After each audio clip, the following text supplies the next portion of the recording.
Hi ಎಲ್ರಿಗೂ ಹೇಗಿದ್ದೀರಾ? ಬನ್ನಿ ಇವತ್ತು ವಿತೌಟ್ ಶುಗರ್ ಹಲ್ವಾ ಹೇಗೆ ಮಾಡೋದು ಅಂತ ನೋಡ್ಕೊಂಬರೋಣ. ತುಂಬಾ ರುಚಿಯಾಗಿರುತ್ತೆ. ಕ್ಯಾರೆಟು ಮತ್ತು ತೆಂಗಿನಕಾಯಿ ಹಾಕಿ ಮಾಡೋವಂಥ ಹಲ್ವಾ, ತುಂಬ ಹೆಲ್ದಿ ಕೂಡ. ಬನ್ನಿ ಈಗ ಅದು ಹೇಗೆ ಮಾಡೋದು, ಅದಕ್ಕೆ ಏನೇನು ಬೇಕು ಅಂತ ನೋಡ್ಕೊಂಬರೋಣ. ನೋಡಿ, ಬೇಕಾಗಿರೋಂಥ ಪದಾರ್ಥಗಳು: 1 ಕಪ್ಪು ಕ್ಯಾರೆಟ್ ತುರಿ, ಒಂದು 3 ರಿಂದ 4 ಸ್ಪೂನ್ ಆಗೋಷ್ಟು ಜೇನುತುಪ್ಪ, ಹಾಗೆ ಒಂದು ಅರ್ಧ ಕಪ್ ಆಗೋಷ್ಟು ಸಬ್ಬಕ್ಕಿ. ನಾನಿಲ್ಲಿ ಸಣ್ಣ ಸಬ್ಬಕ್ಕಿ ತೊಗೊಂಡಿದ್ದೀನಿ. ಹಾಗೆ 1 ಕಪ್ ಆಗೋಷ್ಟು ತೆಂಗಿನ ತುರಿ, ಸ್ವಲ್ಪ ಏಲಕ್ಕಿ, ಹಾಗೆ ಒಂದು 10 ಗೋಡಂಬಿ, 10 ಬಾದಾಮಿ, ಒಂದು 3-4 ಖರ್ಜೂರನ ನೀಟಾಗಿ ತೊಳೆದು ಬಿಸಿನೀರಲ್ಲಿ ನೆನೆಸಿಟ್ಕೊಂಡಿದ್ದೀನಿ.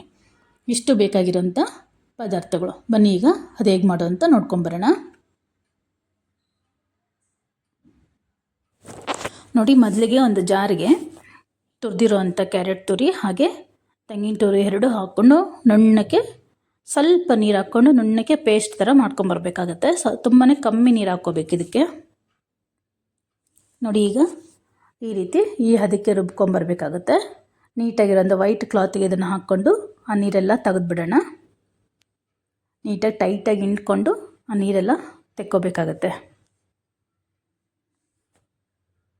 ಈ ರೀತಿ ನೀಟಾಗಿ ಟೈಟಾಗಿ ಹಿಂಡಿ ನೀರೆಲ್ಲ ತೆಗೆದು ಇದನ್ನು ಸೈಡ್ ಇಟ್ಕೊಂಬಿಡೋಣ.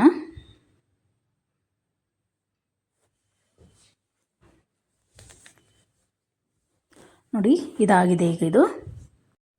ಈಗ ನಾವು ಆಲ್ರೆಡಿ ನೆನೆಸಿಟ್ಟಿದ್ವಲ್ಲ ಗೋಡಂಬಿ ಬಾದಾಮಿ, ಅದನ್ನು ನುಣ್ಣಕ್ಕೆ ಇದೆ ಒಂದು 2 ಸ್ಪೂನು ನೀರು ಹಾಕ್ಕೊಂಡು ನುಣ್ಣಕ್ಕೆ ರುಬ್ಕೊಂಬರೋಣ. ನೋಡಿ, ಈಗ ರುಬ್ಕೊಂಬಂದಿದ್ದೀನಿ. ಅದು ನೀಟಾಗಿ ಫಿಲ್ಟ್ರ್ ಮಾಡ್ಕೋಬೇಕಾಗತ್ತೆ. ತರ್ತರಿಯಾಗಿರುತ್ತೆ ಲೈಟಾಗಿ ಕೊನೆಯಲ್ಲಿ. ಸೊ ಹಾಗಾಗಿ ಫಿಲ್ಟ್ರ್ ಮಾಡಿಕೊಂಡು ಇದನ್ನು ಸೈಡ್ ಇಟ್ಕೊಂಬಿಡೋಣ.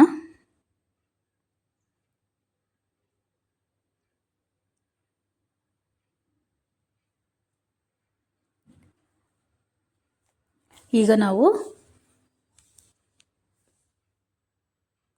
ನೋಡಿ, ಈಗ ಅದೇ ಜಾರಿಗೆ ನಾವು ಸಬ್ಬಕ್ಕಿ ಇಟ್ಕೊಂಡಿದ್ವಲ್ಲ ಅದನ್ನು ಮೊದಲು ಹಾಕ್ಕೊಂಡು ಪೌಡ್ರ್ ಮಾಡ್ಕೊಂಬಿಟ್ಟು ಆಮೇಲೆ ಸ್ವಲ್ಪ ನೀರು ಹಾಕ್ಕೊಂಡು ತರ್ತರೆಗೆ ರುಬ್ಕೋಬೇಕಾಗುತ್ತೆ. ನೋಡಿ, ಈ ರೀತಿ ಗಟ್ಟಿಯಾಗಿ ರುಬ್ಬಬೇಕು. ತುಂಬ ತೆಳುವಾಗಿ ಮಾಡ್ಕೊಬೇಡಿ. ಈ ಅದಕ್ಕೆ ಇರಬೇಕು, ಅದು ಇಷ್ಟು ಗಟ್ಟಿಯಾಗಿರಬೇಕು. ಅದನ್ನು ನಾವು ಫಿಲ್ಟರ್ ಮಾಡಿಟ್ಟಿದ್ವಲ್ಲ ನೀರು, ಆ ನೀರಿಗೆ ಹಾಕ್ಕೊಂಡು ನೀಟಾಗಿ ಮಿಕ್ಸ್ ಮಾಡ್ಕೋಬೇಕಾಗುತ್ತೆ. ಇದನ್ನು ನೀಟಾಗಿ ಕಲಿಸ್ಕೊಂಡು ಈ ರೀತಿ ಸೋದಿಸ್ಕೋಬೇಕಾಗತ್ತೆ. ಈ ರೀತಿ ನೋಡಿ, ನೀಟಾಗಿ ಒಂದು ಸ್ಪೂನ್ ತೊಗೊಂಡು ಅದನ್ನು ನೀಟಾಗಿ ಕಲಿಸಿದ್ರೆ ಈ ರೀತಿ ನೀಟಾಗಿ ಬಿದ್ದುಬಿಡುತ್ತೆ. ನೋಡಿ, ಈಗ ನೀರೆಲ್ಲ ತೆಗೆದು ಇಟ್ಕೊಂಡಿದ್ದೀನಿ. ಈಗ ಇದನ್ನು ಸ್ಟವ್ ಮೇಲೆ ಇಟ್ಕೊಂಡು ನಿಧಾನವಾಗಿ ಕುದಿಸ್ತಾ ಇರಬೇಕು. ಕಲಿಸ್ತಾ ಮೀಡಿಯಮ್ ಫ್ಲೇಮಲ್ಲಿ ಇಟ್ಕೊಂಡು ಇದನ್ನು ಕಾಯಿಸ್ಕೋಬೇಕಾಗತ್ತೆ. ನೋಡಿ, ಈಗ ಇದೊಂದು ಅದಕ್ಕೆ ಬಂದಿದೆ, ಕುದೀತಾ ಇದೆಯಲ್ಲ. ಈಗ ನಾವು ಜೇನುತುಪ್ಪ ಇಟ್ಕೊಂಡಿದ್ವಲ್ಲ ಆ ಜೇನುತುಪ್ಪ ಹಾಕ್ಕೊಂಡು ಚೆನ್ನಾಗಿ ಕಲಿಸ್ಕೊಳ್ಳೋಣ. ಈಗ ಒಂದು ಅರ್ಧದವರೆಗೂ ಆಗಿದೆ, ಇನ್ನೊಂದು ಅರ್ಧ ಹಾಕಬೇಕು. ನೋಡಿ, ಈ ಹದಕ್ಕೆ ಬಂದಿದೆ. ಇನ್ನೂ ಸ್ವಲ್ಪ ಗಟ್ಟಿ ಬರಬೇಕು. ನೋಡಿ, ಈ ಹದಕ್ಕೆ ಬಂದಿದೆ. ಈಗ ಇದು ಆಲ್ಮೋಸ್ಟ್ ಆಗಿದೆ. ಈಗ ಇದನ್ನು ಒಂದು ಪ್ಲೇಟ್ಗೆ ಹಾಕ್ಕೊಳ್ಳೋಣ. ನೋಡಿ, ಇಷ್ಟಾದರೆ ಕರೆಕ್ಟ್ ಹದ ಕಾಣ್ತಿದೆಯಲ್ಲ ನಿಮಗೆ. ತಳ ಎಲ್ಲ ಬಿಟ್ಟು ಬರ್ತಾ ಇದೆ. ಅದು ಈ ರೀತಿ ತಳ ಬಿಟ್ಟು ಬರಬೇಕು. ಅದು ಆಗ ಹಲ್ವಾ ಅದಕ್ಕೆ ಬಂದಿದೆ ಅಂತ ಅರ್ಥ. ಈಗ ನಾವು ಒಂದು ತುಪ್ಪ ಸವರ್ಕೊಂಡಿರೋ ಒಂದು ಪ್ಲೇಟಿಗೆ ಇದನ್ನು ತೆಗೆದು ಹಾಕ್ಬಿಡೋಣ.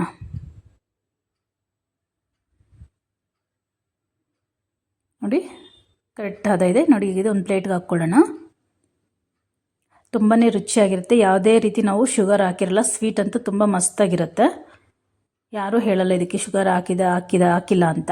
ಅಷ್ಟು ಚೆನ್ನಾಗಿರುತ್ತೆ. ನೀವು ಒಂದ್ಸಲ ಮರೀದೆ ಟ್ರೈ ಮಾಡಿ. ಹೇಗಿದೆ ಅಂತ ಮರೀದೆ ಕಮೆಂಟ್ ಮಾಡಿ. ಹಾಗೆ ಇನ್ನೂ ಯಾರೆಲ್ಲ ನನ್ನ ಚಾನಲ್ ಸಬ್ಸ್ಕ್ರೈಬ್ ಮಾಡ್ಕೊಂಡಿಲ್ಲ, ದಯವಿಟ್ಟು ಸಬ್ಸ್ಕ್ರೈಬ್ ಮಾಡ್ಕೊಳ್ಳಿ. ಹಾಗೆ ವಿಡಿಯೋ ಪೂರ್ತಿ ನೋಡಿ. ಇಷ್ಟ ಆದರೆ ಒಂದು ಲೈಕ್ ಕೊಡೋದನ್ನ ಖಂಡಿತ ಮರಿಬೇಡಿ. ಮಕ್ಕಳಿಗಂತೂ ತುಂಬಾ ಚೆನ್ನಾಗಿರುತ್ತೆ. ತುಂಬ ಸಾಫ್ಟಾಗಿ ತುಂಬ ನೀಟಾಗಿ ಬಂದಿದೆ. ನೋಡಿ, ಈ ರೀತಿ ಇರುತ್ತೆ ಅಲ್ವಾ, ವಿತೌಟ್ ಶುಗರ್. ಟೇಸ್ಟ್ ಅಂತೂ ತುಂಬಾ ಚೆನ್ನಾಗಿರುತ್ತೆ. Thank you for watching. Bye.